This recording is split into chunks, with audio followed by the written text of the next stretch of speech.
সবাইকে আরো একবার স্বাগত জানাচ্ছি। আজকে আমাদের ২য় ক্লাস এবং আজকে আমরা খুব ভালো করে বুঝে বা জেনে নেওয়ার চেষ্টা করব যে কন্ট্রোল প্যানেল কি ধরনের কাজ করে।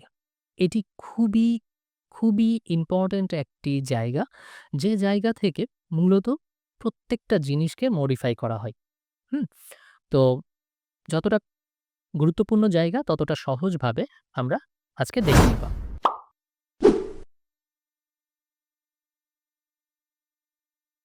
তো এই যে স্ক্রিনে দেখতে পাচ্ছেন, এই যে মাঝখানে যে চিকন একটি জায়গা, এই যে চিকন একটি জায়গা, এই জায়গাটাকে বলে হচ্ছে কন্ট্রোল প্যানেল। কেন কন্ট্রোল? তার কারণ হচ্ছে এই যে আপনাদের আর্টবোর্ডের উপরে যতগুলো জিনিস আছে, এই প্রত্যেকটা ছোট ছোট বিষয় থেকে শুরু করে বড় বস্তু পর্যন্ত সবগুলোকে সে নিজের কন্ট্রোলে রাখে। অর্থাৎ সে নিজের মতো করে তাকে পরিবর্তন করতে পারে। এই জায়গাটা খুবই মজার। ১ম এই আজকে আর্টবোর্ডের উপর যতগুলি আ এলিমেন্ট আছে তাদের সাথে আগে পরিচয় করাই দিই আপনাদেরকে। ১ম এ দেখেন আমি ১ম এ রাখছি হচ্ছে পাথ বা লাইন। দেখেন ওইখানে আমার মাউসের সাথে ছোট্ট করে পার্পল কালারে লেখা আসছে পাথ।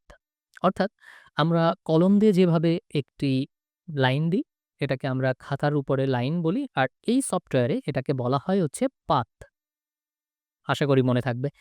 আর এই যে নিচে যে কার্ভ লাইনটি আছে, এটাকেও বলা হয় হচ্ছে পাথ। অর্থাৎ এ কোনো এরিয়া তৈরি করেনি।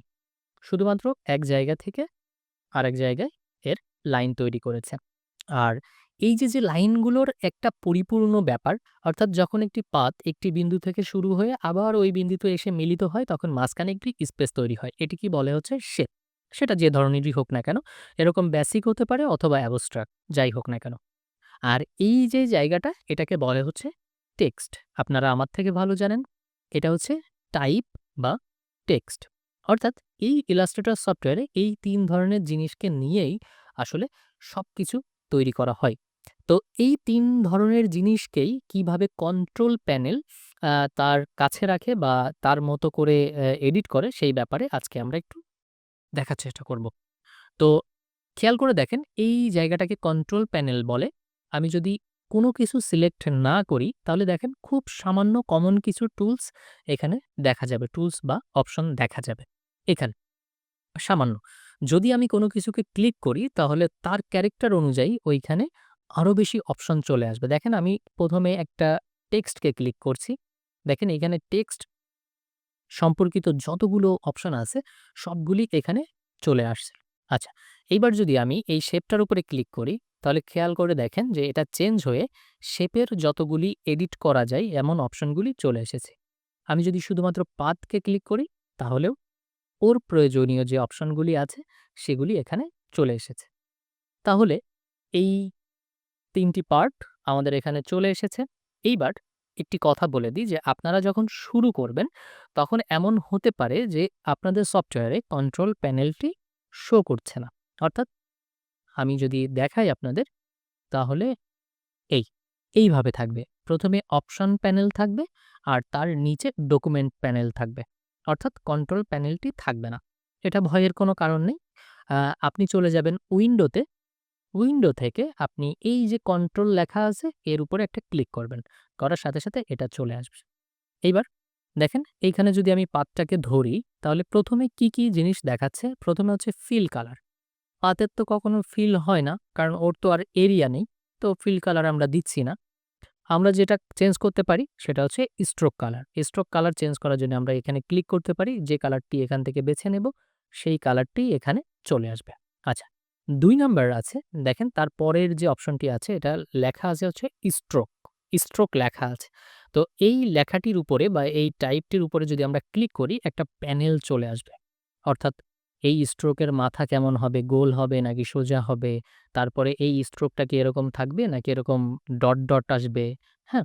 এরকম অনেক অপশনগুলি এখানে আছে। আ আস্তে আমরা এগুলো দেখব। তো এইভাবে লেখাটির উপরে ক্লিক করলে এই অপশনটি আসবে। তারপরে এই যে একটা বক্স আছে এখানে ১২ আছে। এটা আমরা যত বাড়িয়ে দেব এই স্ট্রোকটা বা এই পাতটা তত বেশি মোটা হবে। আর কমিয়ে দিলে এটা তত বেশি চিকন হবে। আচ্ছা, এইবার যদি আমরা এইখানে যাই যে আমাদের এই যে আ আপনার মানে রেখাটার ফিনিশিংটা কেমন হবে, হ্যাঁ? রেখাটার ফিনিশিংটা কেমন হবে অর্থাৎ সেটার কি একদিকে চিকন হবে? নাকি ২ দিকে চিকন হবে? নাকি মাঝখানে মোটা হবে বা ২ দিকে চিকন হবে এরকম? মানে এখানে যতগুলি দেখছেন ততগুলি ভেরিয়েশন আপনি এখানে আনতে পারেন। কিভাবে? এইখানে যদি আপনি ক্লিক করেন দেখেন ২ মাথা চিকন হয়ে গেছে। আচ্ছা, এইবার যদি আপনি এই একদিকে ক্লিক করেন দেখেন ১ মাথা চিকন হয়ে গেছে। ঠিক এইভাবে করে আপনি এখান থেকে চেঞ্জ করতে পারেন। এখান থেকে ব্রাশ চেঞ্জ করতে পারেন। যদি আপনি এই অ্যাবস্ট্রাক্ট ব্রাশটাকে ক্লিক করেন তাহলে দেখেন এই রেখাটা মনে হচ্ছে যে একটু ব্রাশ দিয়ে কালার করা এমন। তো এখান থেকে আপনি এটা চেঞ্জ করে নিতে পারেন। অপাসিটি মানে হচ্ছে এর ট্রান্সপারেন্সি অর্থাৎ এটা কতটা স্বচ্ছ হবে, কতটা ভিতর দিয়ে পিছনের কালার দেখা যাবে বা সামনের কালার দেখা যাবে। এই ব্যাপারটা হচ্ছে অপাসিটি। এটা যত কমিয়ে দিবেন তত পিছনের কালার উঠে আসবে। দেখেন এটা হালকা হয়ে গেছে। এটাকে আবার আপনি বাড়িয়ে দিলেন। এইবার হচ্ছে এখানে স্টাইল আছে। স্টাইলগুলো আপনি এখানে এপ্লাই করতে পারেন। তবে এটি শেপের ক্ষেত্রে খুব বেশি হয়ে থাকে। এটা স্ট্রোকের ক্ষেত্রে হয় না। তো আমি কন্ট্রোল জেড দিয়ে ফিরে আসছি। আ কন্ট্রোল জেড মানে হচ্ছে ফিরে আসা অর্থাৎ আনডু। আচ্ছা, এরপরে হচ্ছে কালার। এই কালারটাকে আপনি যদি এখানে চেঞ্জ করতে চান, এখান থেকে চেঞ্জ করতে পারেন। এটা খুব মজার একটা টুলস। আস্তে, আস্তে সব দেখাবো আপনাদেরকে। ওকে? আমি আনডু করে দিলাম এবং এটাকে ক্লিয়ার করে দিলাম।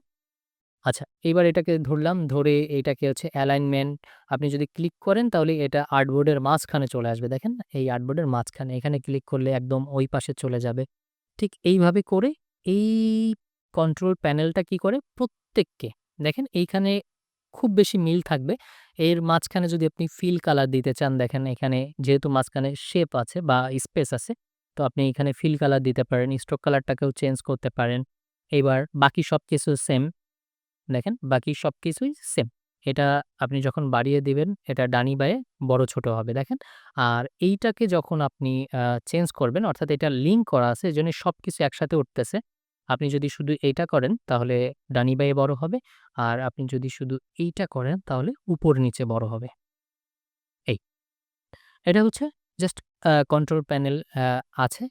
এছাড়াও এই যে আপনার ট্রান্সফর্ম এ ক্লিক করলে পরে ওয়াই অক্ষ বরাবর কোন দিকে রাখবেন অর্থাৎ ডানে চলে যাবে, বাঁয়ে চলে যাবে, উপরে যাবে, নিচে যাবে, ডিগ্রি অনুযায়ী এটা ঘুরে যাবে অ্যামাউন্ট গুলো এরকম। আর ট্রান্সফর্ম এর বাদে আর আপনারা এই ছোট, ছোট অপশন গুলো একটু যখন নতুন শুরু করছেন একটু ছোটখাটো করে দেখবেন। আর আমরা যখন আরো বড়, বড় ক্লাসে চলে যাব বা আরেকটু ক্রিয়েটিভ ক্লাসে চলে যাব তখন খুব ছোট, ছোট জিনিসগুলোকেও আমরা একটু ডিটেইলে জানার চেষ্টা করব। আচ্ছা, এইখানে আমরা টেক্সটে চলে যাই। টেক্সটের ক্ষেত্রে ১ম এই দেখেন ওই সেম জিনিস আছে। স্ট্রোক কালার এই স্ট্রোক অ্যামাউন্ট আছে, স্ট্রোক কালার আছে, ফিল কালার আছে, অপাসিটি আছে, ক্যারেক্টার নতুন। ক্যারেক্টারের উপর লেখার উপরে ক্লিক করলে পরে আপনি যেটা দেখবেন যে এর অনেকগুলি অপশন আসছে। যে ফন্টটা আমরা নিয়েছি এই ফন্টটাকে আমরা চেঞ্জ করতে পারি এখান থেকে। দেখেন এখান থেকে এই যে চেঞ্জ হয়ে যাচ্ছে। আমরা এখান থেকে চেঞ্জ করতে পারি ক্যারেক্টার থেকে। ওকে।